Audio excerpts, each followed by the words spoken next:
than I'd like. He constantly forgets his ID, too, Charlie answers. I hate that son of a bitch, Bird mutters.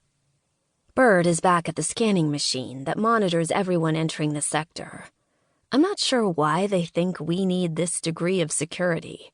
We do research that no one is really going to care about. It's not like we're designing weapons.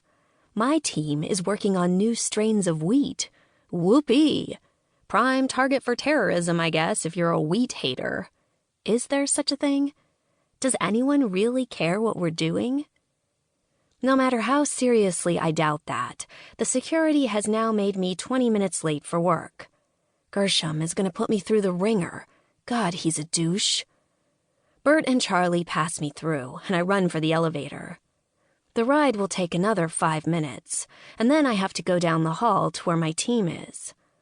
I'm going to be 29 minutes and 24 seconds late.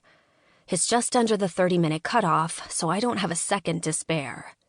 30 minutes late, and Gershom can dock my pay by half a day. Anything under that, and it's only a reprimand. Not that I need any more of those either, but screw losing half my day's pay. The elevator crawls up.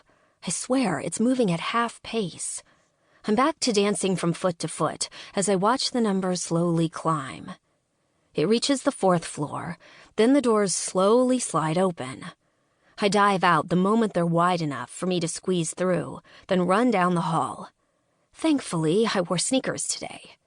Dress code in the lab is pretty casual since we're all either wearing lab coats or the special suits that prevent cross-contamination. "Run, Forrest, run!"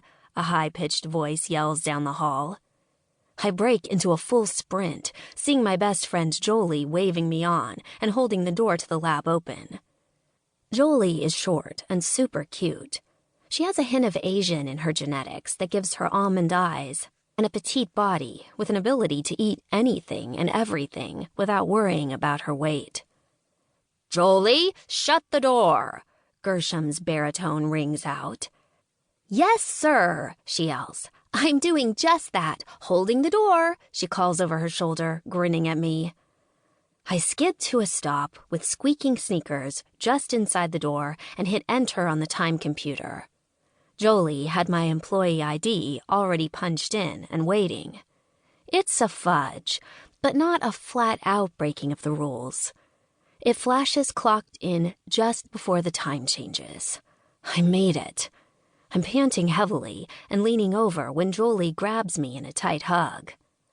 "Calista," Gershom says, stalking towards me like a cat prowling towards a bird. It's creepy. "Yes?" I ask. Gershom is older than me, with gray at the temples of his dark hair. He has a deep tan, lined face, and big hands that constantly grip a mug of coffee. He sips it to accent his statements. He seems to think it makes him cool and hip.